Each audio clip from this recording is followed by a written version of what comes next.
So after teams not looking like they want to get promoted, this is a massive weekend in the Sky Bet Championship. Who will take the league by the reins?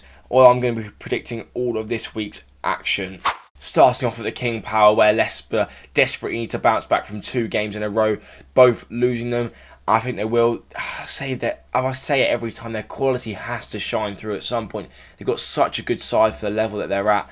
You'd hope that eventually they'd start stringing some wins together like they were at the start of this season.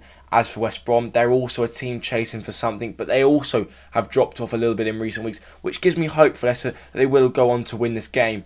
So I am going to go with a 2-1 home win here, and hopefully for them, this is a win that can see them carry on this sort of form until the end of the season.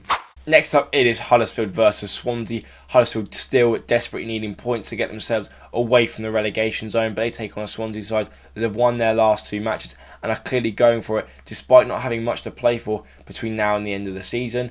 As I say, for Huddersfield, it is vital that they get some 3 points here, as I don't know, I'm 50-50 whether they're going to go down or not.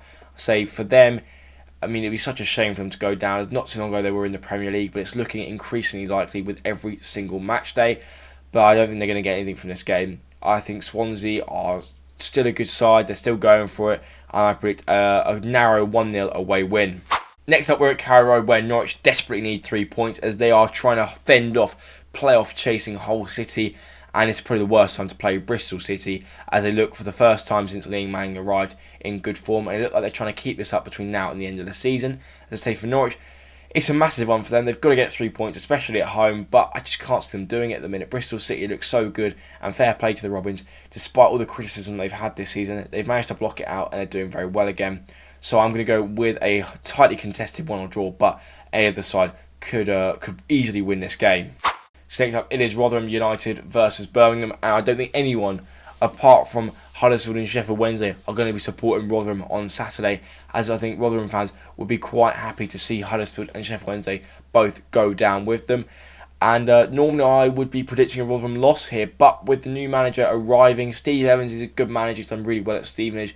I think they're going to get a little bit of a bounce, and he'll be looking to get somewhat of a positive reaction out of the players after a pretty poor season. As for Birmingham, it is vital they back up the win last time out with another one here. I just can't see them doing it though. I think it's going to be a pretty dull one for the fans. I'm going to go with a 0-0 draw.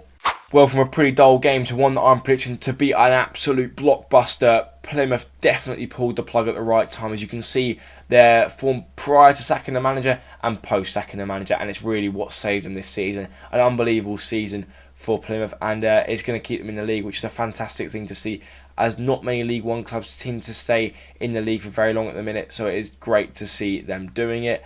As for Stoke, I think they're going to be safe now. I think they've done enough recently to keep themselves in the league. I think it's going to be a very hotly contested game this one, but I can just see Plymouth eking it out, and I'm going to go with a 3-2 win. Over to the Stadium of Light now, where Sunderland, who have got not a lot to play for, take on Millwall, who I think they're pretty much safe now under Neil Harris.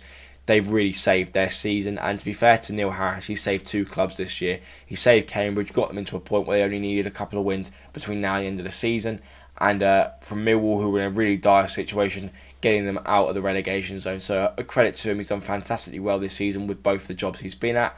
As for Sunderland, they need to regroup in the summer. Perhaps they're going to be looking to try and take some form into next season, but I think they're just trying to get this season over and done with and go again in the transfer window. So that is why I'm going to go with a 3-1 away win, and one that will be huge for Millwall. Over to Watford, who proved they're not invincible under new boss Tom Cleverley, despite a very good start. That has probably seen them secure a mid-table finish after one point. It looking a little bit nervy, but I say Tom Cleverley's done a fantastic job there, and if you give him the summer to get his players in, I think they're going to do all right next time around.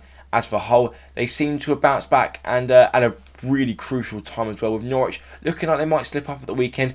Could this potentially be a chance for them to gain some much needed ground on them? I think so. I'm going to go with a fairly comfortable Hull City win despite being away from home. I'm going to go with a 2-0 win to the Tigers.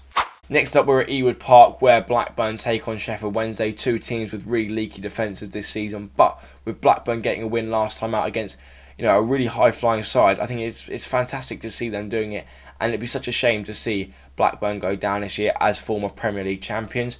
For Sheffield Wednesday, however, it is vital that they get something out of this game. I just can't see them doing it though. Similarly to the Plymouth game, I think there's going to be 5 goals in it, but I'm going to go with a narrow win to the home team this time. I'm going to go with a 3-2 Blackburn win. So next up we are at Riverside, where Middlesbrough take on out of form Leeds United, who for me personally really need to get themselves back in this, as I mean, I'd love to play Southampton next season in the South Coast Derby, but for Leeds it is vital that they win this game.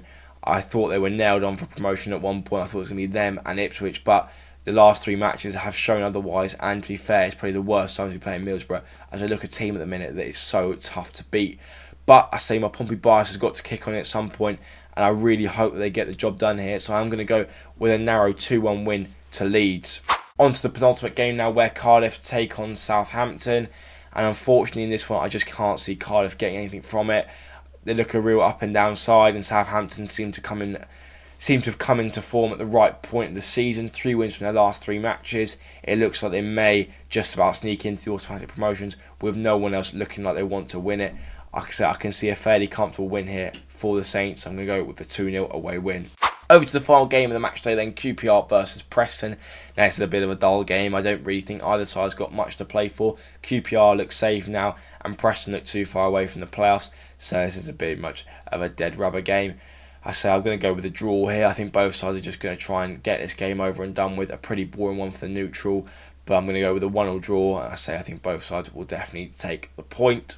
So that's about wraps things up. If you have enjoyed, please make sure to hit like and subscribe. Thank you for watching, and I'll see you in the next one.